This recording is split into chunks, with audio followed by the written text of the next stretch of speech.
sing, Jesus died for me. Living by faith is the theme of my living, serving God and be faithful till death. When this life is over and the wake is ended, Jesus Christ to come and take me home, where there'll be no sorrow, all His peace and joy. Forever we will sing redemption song. Jesus, I will praise Him after all.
very much.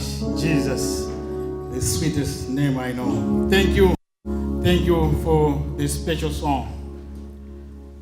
I thank God for this day, a very good day. I'm filled with joy to have our brothers from the Holy Trinity Church. Thank you. My colleagues have said a lot. I don't need to go in their speeches, but I wanted to say this. Our brothers, you have shown us the practical part of Christianity. Sometimes Christianity can be full of theories. People just talk about theories, about love, just preach about love. But you have showed us what love is. Yes. Because you have tolerated us all this time.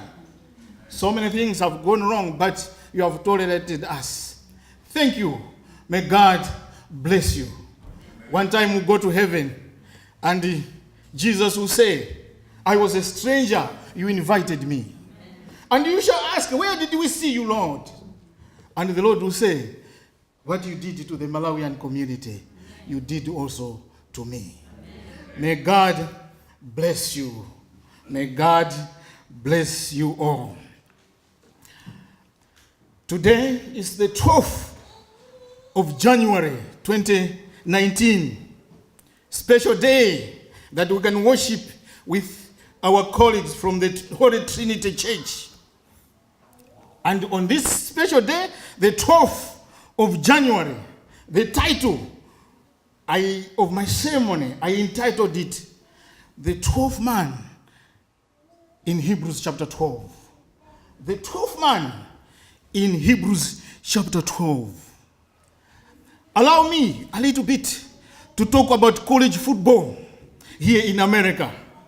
Inside the Texas A&M University Football Stadium, there is a large sign that says, home to the 12th man. The Texas A&M University Football Club is one of the famous football clubs here in America. It's famous just like Notre Dame is in our area here. We call Notre Dame Football Club the Fighting Irish. The Texas A&M Football Club is called the Aggies. So inside their big stadium, there is a sign on one of their stands. It says, the home of the 12th man. The 12th man is a term given to the supporters, to the fans, the spectators of the home team in the 11-a-side sports games like the American football or soccer. Even in soccer, we have that term, the 12th man. In the American football or soccer, they allow 11 players per team on the playing field at a time. So the term 12th man refers to the home fans who are always in large numbers cheering their team to win. Just like with Notre Dame here in our area. Do you know what? When Notre Dame is playing, I don't go for shopping in South Bend because there's heavy traffic. So I don't go there because there's traffic jams because of the fans. The 12th man who want to go and cheer their team in the stadium. Yes, the presence of these fans have a profound impact on how the home team performs. It is home advantage, they call it, because of the so-called 12th man, who are the fans when they cheer their team. These home fans will often create loud sounds and chants in hope of distracting or confusing the opponents when their team has possession of the ball. So the home team gets extra strength from these home fans to win the game. Hence, they call these fans the 12th man, because there are 11 players on the field.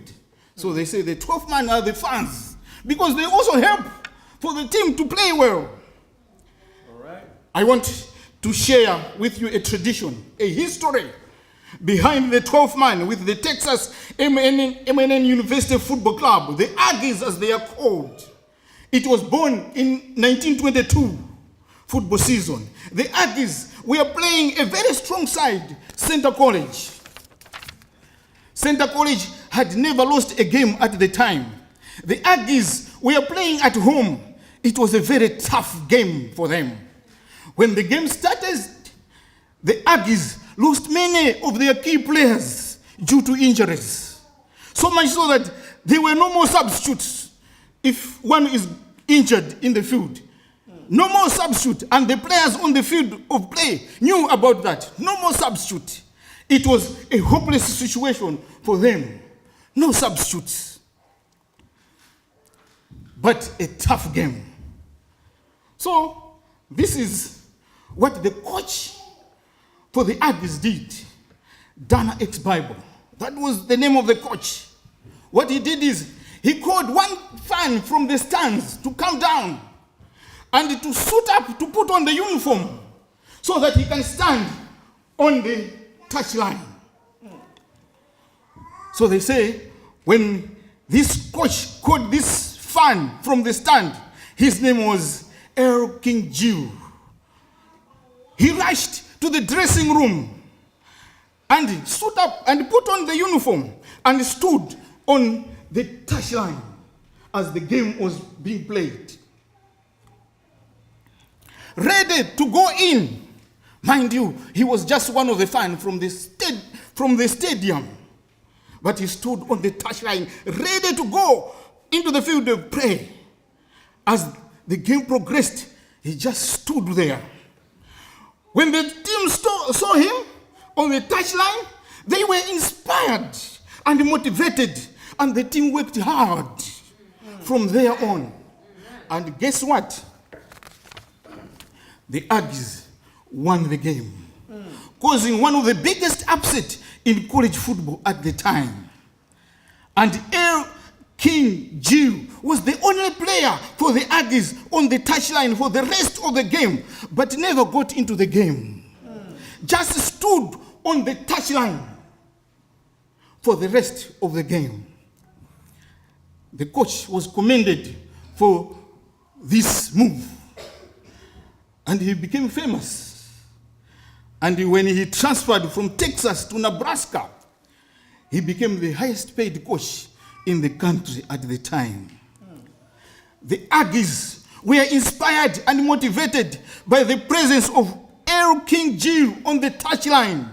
Although Earl King Jew did not actually step on the field of play on that day, but his presence and his eagerness to win, to play, motivated the players. And the players played hard. And this tough game, they won. Because of this fan, this player who stood up, who put on the uniform to help the Aggies to win. And they pulled that upset that year. He was just on the touchline. He did never go into the field. And from there on, nobody got injured until they finished the game. Today, when you go into the Texas A&M Stadium, you see this sign on the stand, the home of the 12th man, referring to the home fans, and also in reference to what Earl King Jew did in 1922. Today, they say these fans, the Texas A&M student fans, they always stand the entire match cheering their team.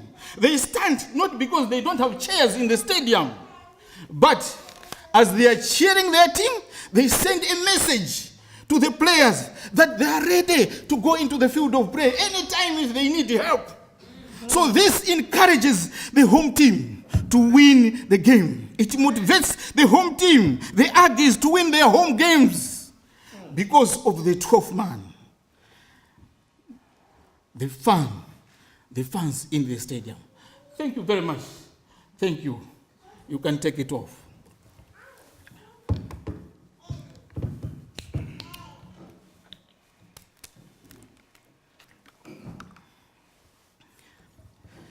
As I said, the title of our message today again, I entitled it, The 12th Man in Hebrews chapter 12.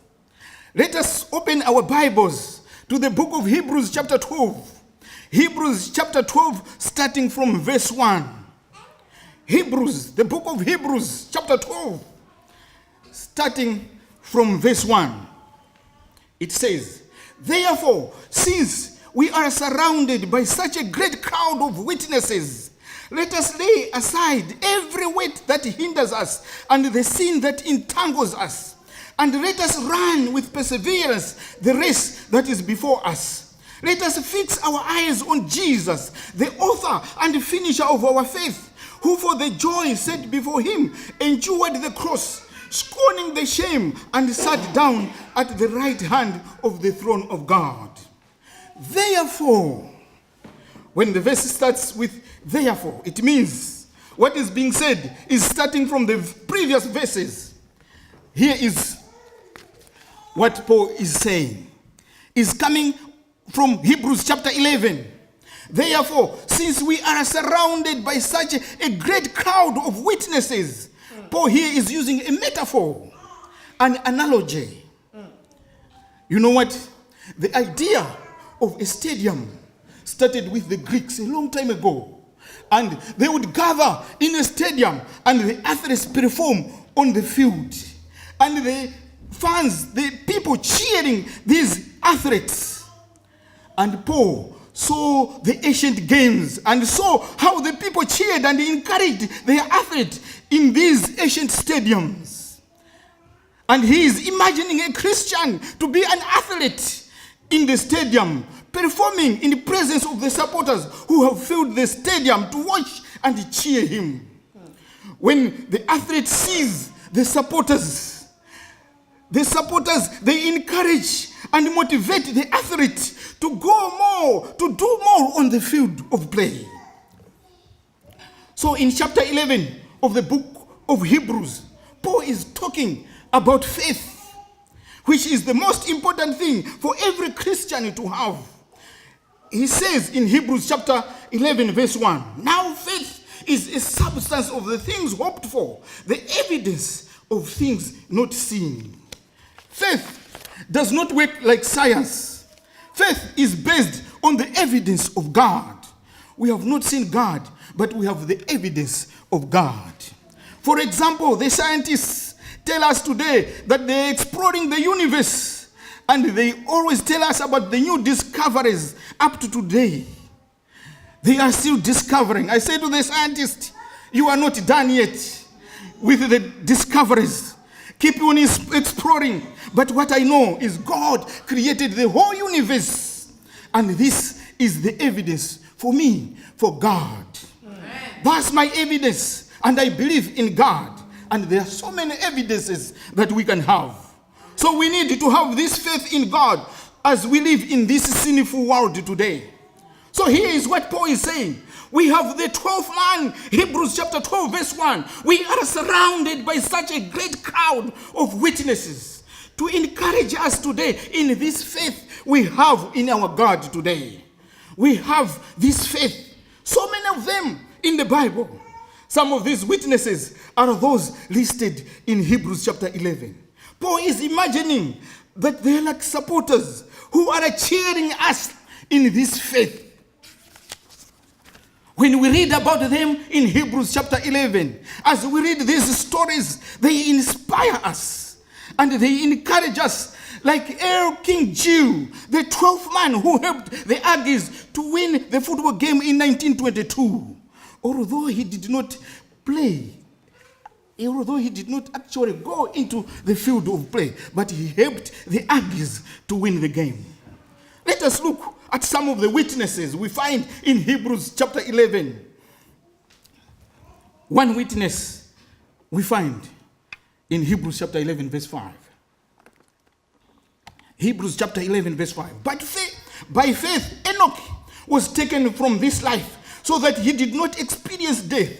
He could not be found because God had taken him away. For before he was taken, he was commended as one who pleased God. Enoch was just a person like us. He lived in this world we are living in today. But Enoch walked with God, and God took him to heaven. Amen. Enoch was taken to heaven just before the world was destroyed by the flood, which tells us that God will take his people again just before this world is destroyed by fire this time. If we choose to walk with God, God will save us. Amen. And it's certain. We get this encouragement from the story of Enoch. Another witness we find in Hebrews chapter 11 verse 7.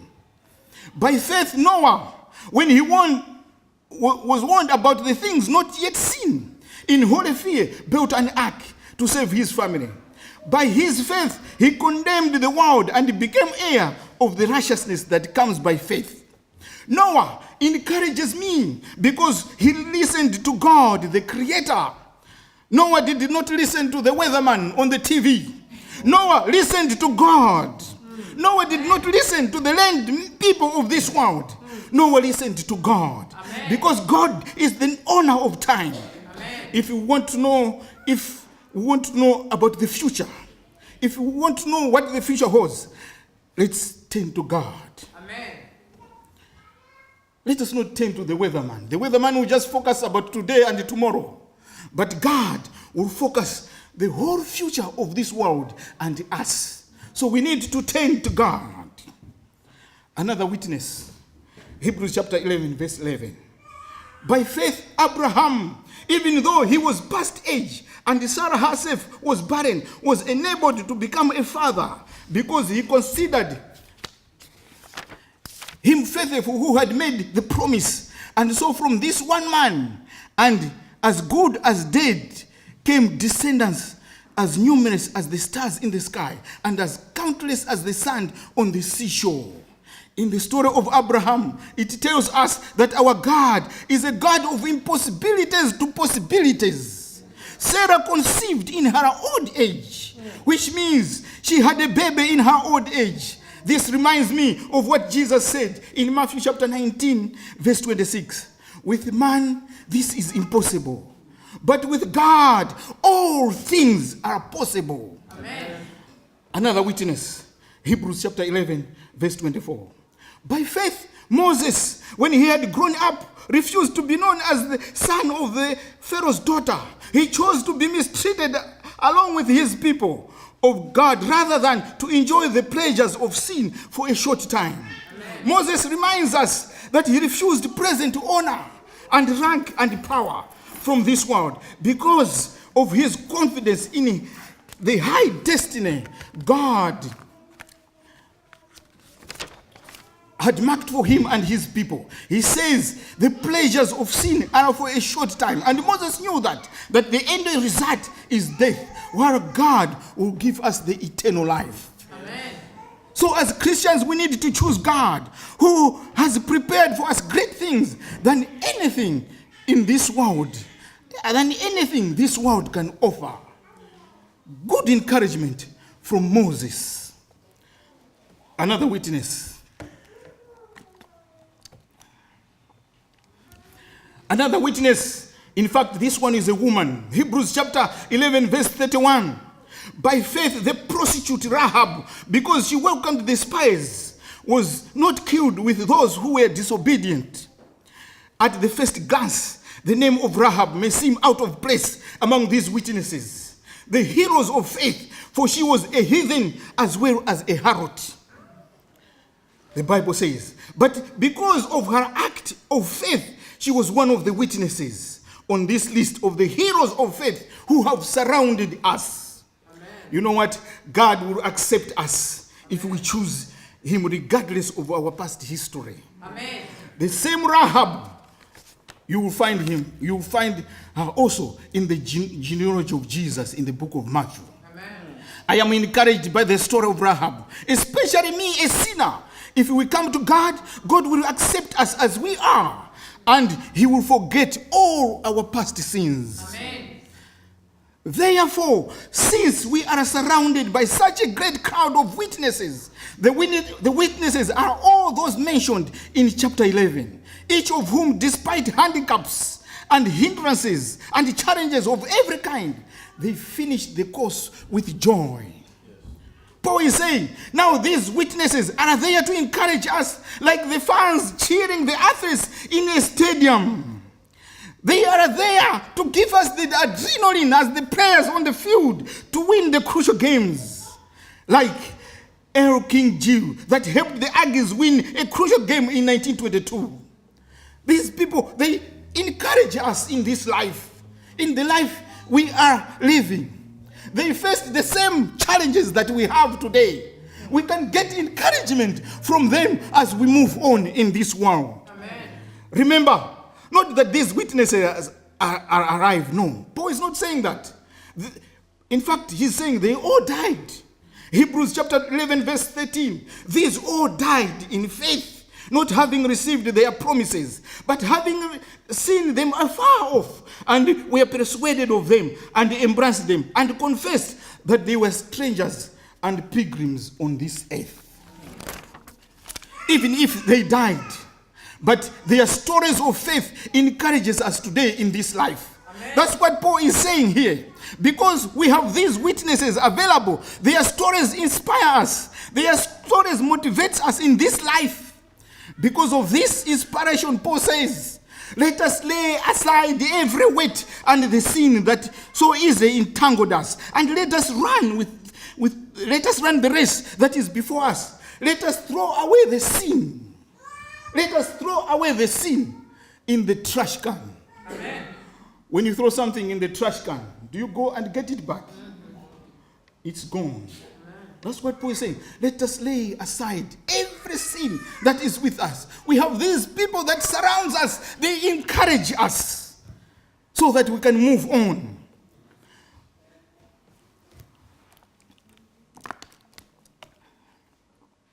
But here's the good news about all this. Hebrews chapter 12 verse 2.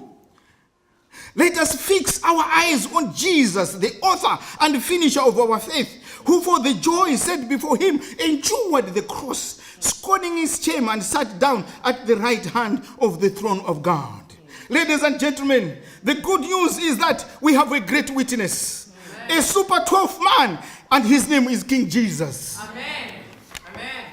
When our world was in a crisis because of sin, like the Coach Dana X Bible, God did something.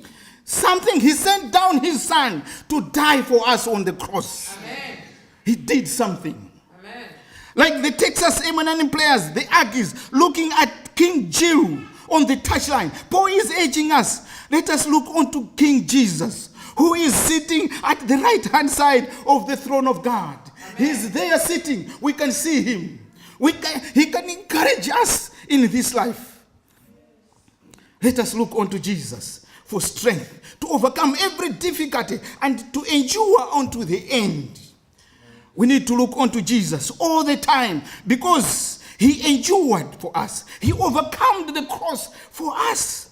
It is dangerous for us to turn our eyes away from Jesus. It is dangerous to turn our eyes away from the Savior, even for a moment. Because Jesus is our source of power, he will give us strength to endure and to overcome. Jesus is not dead like the other witnesses we have seen. Jesus is a true witness. Revelation chapter 3 verse 14. Jesus is the super 12th man. Paul says he is there standing for us. He's on the right hand side of the throne of God always. He is there for us, ready to help us in this life. Not just ready, but he already came down and died for us on Calvary. Jesus is there for us. No need to panic.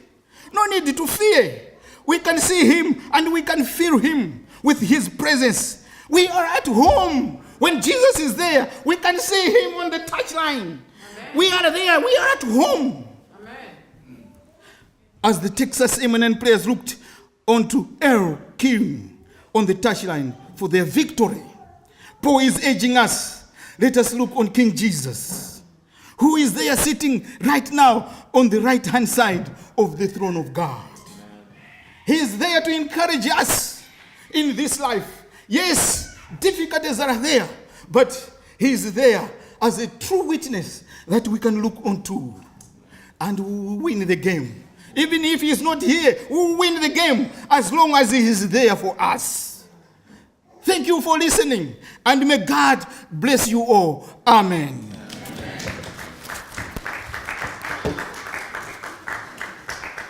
When we walk with the Lord in the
We thank you for Jesus who came down and died for us. We thank for Jesus who is right now sitting at the right hand side of the throne of God. He is there for us. Lord, we ask you to be with us as we disperse. We ask you to be with us and help us in this day. In the name of Jesus Christ we pray. Amen.